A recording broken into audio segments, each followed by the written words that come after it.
Taste the Daily. Nilgiri மாவட்டம் பந்தலூர் வட்டத்தில் bullet என்ற காட்டு யானை ஒரே நாளில் 2 வீடுகளை உடைத்து நொறுக்கியதால் ஆத்திரமடைந்த மக்கள் வனத்துறையினருடன் கடும் வாக்குவாதத்தில் ஈடுபட்டனர். புல்லட் யானை இந்த ஒரே வாரத்தில் 10க்கும் மேற்பட்ட வீடுகளை உடைத்து நொறுக்கி சேதப்படுத்திய நிலையில் படச்சேரி என்ற பகுதியில் ஜானகி என்பவரது வீட்டின் கதவை உடைத்து வீட்டில் இருந்த உணவுப் பொருட்களை சேதப்படுத்தியது. அப்போது ஜானகியும் அவரது பேத்தியும் அதிர்ஷ்டவசமாக உயிர் தப்பினர். தகவல் அறிந்து வந்த மாவட்ட உதவி வன பாதுகாவலரிடம் வனத்துறையினர் யானைகளை முறையாக கண்காணிப்பதில்லை என்று கூறி பொதுமக்கள் வாக்குவாதத்தில் ஈடுபட்டனர். பகுதிகளில் தொடர்ந்து 12 வீடுகள் இன்றைய தினம் வரை அடித்து உடைக்கப்பட்டிருக்கின்றது. இந்த யானையை பிடிக்காவிட்டால் உயிர் சேதம் ஏற்படுவதற்கு 100% வாய்ப்பு இருக்கின்றது. அப்படி உயிர் சேதம் ஏற்பட்டால் இந்த பகுதி பொதுமக்களை திரட்டி மாபெரும் ஆர்ப்பாட்டம், சாலை மறியல் என்ற எங்களுடைய எதிர்ப்பை தெரிவிக்கக்கூடிய சூழல் உருவாகும். ஆகையால் அரசு விரைந்து நடவடிக்கை எடுக்க வேண்டுமாய் இப்பகுதி வாழ் பொதுமக்கள் சார்பாக கேட்டுக்கொள்கின்றோம். கிருஷ்ணகிரி மாவட்டம் ஓசூர் அருகே முகாமிட்டுள்ள ஒற்றை காட்டு யானை விளைநிலத்தில் இருந்த ராகி பயிரை சேதப்படுத்தியதால் விவசாயிகள் கவலையடைந்துள்ளனர்.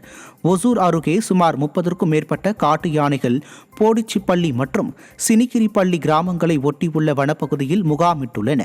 இந்நிலையில் இந்த கூட்டத்தில் இருந்து பிரிந்த காட்டு யானை ஒன்று அஞ்செட்டி பகுதியில் உள்ள நீலகிரி அப்பா என்பவரது விளைநிலத்திற்குள் புகுந்து ராகி பயிரை சேதப்படுத்தியுள்ளது.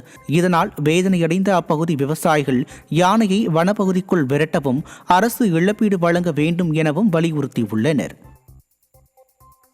கடலூர் மாவட்டம் வேப்பூர் அருகே அரசு பள்ளியில் மழைநீர் தேங்கி நிற்பதால் நோய் தொற்று அபாயம் உள்ளதாக பொதுமக்கள் குற்றம் சாட்டுகின்றனர். சேப்பாக்கம் பகுதியில் செயல்பட்டு வரும் அரசு ஆதி திராவிடர் நல பெண்கள் மேல்நிலைப் பள்ளியில் கடந்த வாரம் பெய்த தொடர் மழையால் பள்ளி வளாகம் முழுவதும் மழைநீர் தேங்கி நிற்பதால் குளம்போல் காட்சியளிப்பதாகவும் நோய் தொற்று ஏற்படுவதாகவும் கூறப்படுகிறது. இதனால் வகுப்பறைகளுக்கு செல்வதற்கு கூட ஆசிரியர்கள், மாணவிகள் கடும் சிரமத்திற்கு ஆளாகின்றனர். ஸ்டிக்கர் ஸ்டாலின் ஆட்சியில் முறையாக வடிகால் அமைத்து மழைநீரை வெளியேற்ற நடவடிக்கை எடுக்க வேண்டும் என பொதுமக்கள் கோரிக்கை விடுத்துள்ளனர்.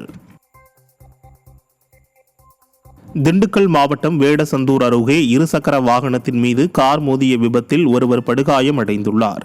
கடந்த 14ஆம் தேதியன்று ஐயர்மடம் பகுதியில் உள்ள 4 வழிச்சாலையில் நடராஜ் என்பவர் இருசக்கர வாகனத்தில் சென்று கொண்டிருந்தார். அப்போது அந்த வழியாக வந்த கார் மோதியதில் இருசக்கர வாகனம் தூக்கி வீசப்பட்டு நடராஜ் படுகாயம் அடைந்துள்ளார். தற்போது இந்த விபத்து குறித்த CCTV காட்சி வெளியாகியுள்ளது.